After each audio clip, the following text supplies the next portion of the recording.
नमस्कार मैत्रिणींनो. तर आज आपण बेसनच्या लाडूची रेसिपी बघणार आहोत.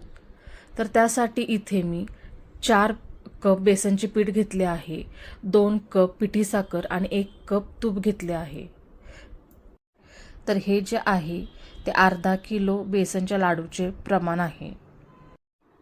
तर इथे पहिल्यांदा कढई गरम करून घ्यायची आहे आणि कढई गरम झाली की त्याच्यामध्ये बेसनचं पीठ टाकून बारीक गॅसवरती आपल्याला सतत हलवून घ्यायचं आहे. आणि इथे लक्षात घ्या, पहिला तूप टाकायचं नाही. तर इथे पहिल्यांदा कोरडंच बेसनचं पीठ आहे ते चांगला वास सुटूपर्यंत आणि थोडा कलर चेंज होऊपर्यंत आपल्याला मंद आचेवरती भाजून घ्यायचं आहे. तर इथे पहिल्यांदा मी जी अर्धा किलो हरभरा डाळ होती जी गिरणीत दळायला दिली होती तीही मी खरपूस भाजून दिली होती. आणि त्यानंतर आता पीठही आपल्याला खरपूस भाजून घ्यायचं आहे. मगच जो आहे तो बेसनच्या लाडूचा कलर चांगला येतो. डार्क असा किंवा खरपूस असा येतो, नाहीतरी बेसनचे लाडू पांढरट दिसतात.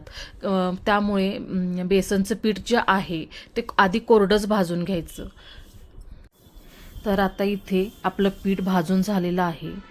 तर त्याच्यामध्ये मी आता तूप घातलं आहे आणि इथे तूप जे आहे ते सगळं एकदम घालायचं नाही, तर तूप अर्ध किंवा त्याच्यापेक्षा थोडं जास्त पाऊण असं घालून घ्यायचं. कारण की आपल्याला अंदाज घेऊन घेऊन तूप त्याच्यामध्ये ॲड करायचं आहे. कारण की बेसनचं पीठ ज्यावेळेला आपण तुपामध्ये भाजत असतो तर पहिल्यांदा काय होतं, जेवढं आपण तूप घालतो तर बेसनचं पीठ जे आहे ते तूप शोषून घेतं आणि ज्या वेळेला बेसनचं पीठ भाजत येतं त्यावेळेला ते तूप रिलीज करायला लागतं. तर त्यामुळे काय होतं की त्यावेळेला आपलं पीठ पातळ होऊ शकतं आणि आपले लाडू जे आहेत ते व्यवस्थित वळले जाऊ शकत नाहीत. तर त्यासाठी आपण थोडं थोडं करून आधी जे आहे तूप घालून घ्यायचं. इथे बघा मी अशा गुठळ्या फोडून घेत आहे तूप आणि पिठाच्या, म्हणजे सगळ्या पिठाला जे आहे ते तूप व्यवस्थित लागेल. थोडा वेळ मी असंच परतून घेणार आहे आणि मी अंदाज घेणार की इथे आपलं तूप जे आहे ते अजून लागते की नाही, आणि जर वाटलं तर घालणार. इथे लागलेलं आहे तूप अजून, पण अंदाज घेत घेत आपल्याला त्याच्यामध्ये ॲड करायचं आहे. तर आता इथे बघू शकताय तुम्ही आपल्या पिठाचा जे आहे तो कलर चेंज झाला आहे आणि मगाशी एकदम कोरडं वाटत होतं पीठ, आता थोडंसं ओलसर वाटत आहे. तर तूप जे आहे ते पिठाला व्यवस्थित सगळीकडे लागलं आहे, पसरलं आहे आणि पिठामध्ये आपल्याला अजून थोडं तूप काय करावं लागेल, ॲड करावं लागेल. तर आता इथे मी थोडं तूप ॲड करणार आहे. तर आता इथे मी राहिलेलं सर्वच तूप जे आहे ते ॲड करून घेत आहे आणि आता आपल्याला ते सर्व एकत्र व्यवस्थित मिक्स करायचं आहे. तर आता तुम्ही बघू शकताय की तूप जी आहे पिठाची कन्सिस्टन्सी कशी आहे. तर आता ऑलमोस्ट आपलं जे पीठ आहे ते भाजलेलं आहे.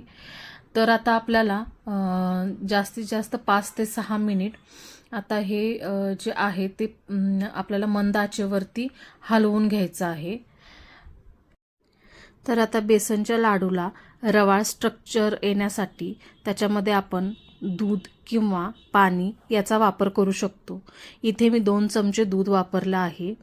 तर तुम्ही बघू शकताय की दूध घातल्यानंतर त्याचं जे आहे ते स्ट्रक्चर चेंज होतं, थोडंसं फुटल्यासारखं किंवा रवाळ स्ट्रक्चर त्याचं पिठाचं होतं. तर आता आपण हे थोडा वेळ हलवून घेणार आहोत. जास्त हलवायची काही गरज नाही, अर्धा 1 मिनिट आपण हे हलवणार आहोत आणि त्यानंतर सर्व आपण एका परातीमध्ये काढून घेणार आहोत. परातीमध्ये आपल्याला जवळपास एक 20 ते 25 मिनिट किंवा अर्धा तास थंड होण्यासाठी ठेवायचं आहे. अगदी पण गार करायचं नाही, तर कोमट जसं आपल्या हाताला सहन होईल असं पीठ होऊपर्यंत आपल्याला ह्याच्यामध्ये ते पसरून ठेवायचं आहे.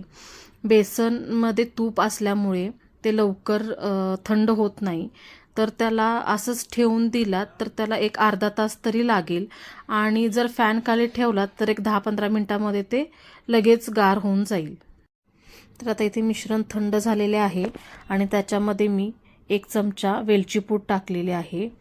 तर आता त्याच्यामध्ये मी पिठी साखर घालून घेणार आहे आणि थंड म्हणजे कोमट आहे पीठ. आणि इथे मी अर्धी पिठी साखर टाकली आहे आणि अर्धी थोड्या वेळाने टाकणार आहे. तर सुरुवातीला आपल्याला आधी ते व्यवस्थित जी टाकलेली पिठी साखर आहे ती त्याच्यामध्ये मिक्स करून घ्यायची आहे. इथे आपल्याला थोडं एक 5 ते 7 मिनिट आपल्याला टाईम लागणार आहे हे सर्व प्रोसेस करण्यासाठी. तर आता इथे मी राहिलेली अर्धी पिठी साखरसुद्धा ह्याच्यामध्ये टाकून घेत आहे आणि ती सर्व व्यवस्थित मिक्स करत आहे. इथे मी अंदाज घेऊन पिठी साखर टाकली आहे आणि इथे पिठी साखरेचा अंदाज आपला बरोबर आहे. एवढी आपली जर म्हणजे बेसनच्या निम्म्या प्रमाणात जर आपण पिठी साखर टाकली तर बेसनचे लाडू आहेत ते गोड व्यवस्थित प्रमाणात होतात. तर आता इथे पिठी साखर मिक्स करून झाली आहे आणि इथे मी लाडू वळून घेत आहे. तर तुम्ही बघू शकताय की लाडू किती व्यवस्थित त्याचे होत आहेत आणि लाडू खरंच खायला खूप छान झाले होते आणि अगदी म्हणजे व्यवस्थित प्रमाणामध्ये छान मऊसूत झाले होते. तर विशेष म्हणजे लाडवाचा आकार जो आहे तो लाडू संपेपर्यंत जसा आहे आता तसाच होता. नाहीतरी काय होतं की आपण बेसनचे लाडू करतो आणि ते डब्यामध्ये ज्यावेळेला आपण भरून ठेवतो तर एक दोन दिवसात काय होतात ते एकमेकामध्ये मिक्स होऊन जातात किंवा त्याचा शेप चेंज होतो आणि सगळे लाडू एकत्र होऊन जातात. कधी कधी पूर्ण त्याचा लगदाच होऊन जातो.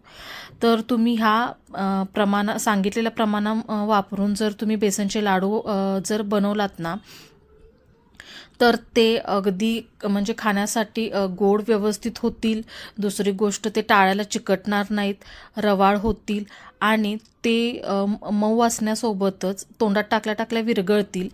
पण त्यांचा आकार जो आहे तो लाडू बांधल्यावरती जसा आहे तसाच शेवटपर्यंत राहील. तर रेसिपी आवडली असेल तर व्हिडिओला लाईक करा, चॅनेलला सबस्क्राईब करा आणि व्हिडिओ शेअर करायला विसरू नका. थँक्यू.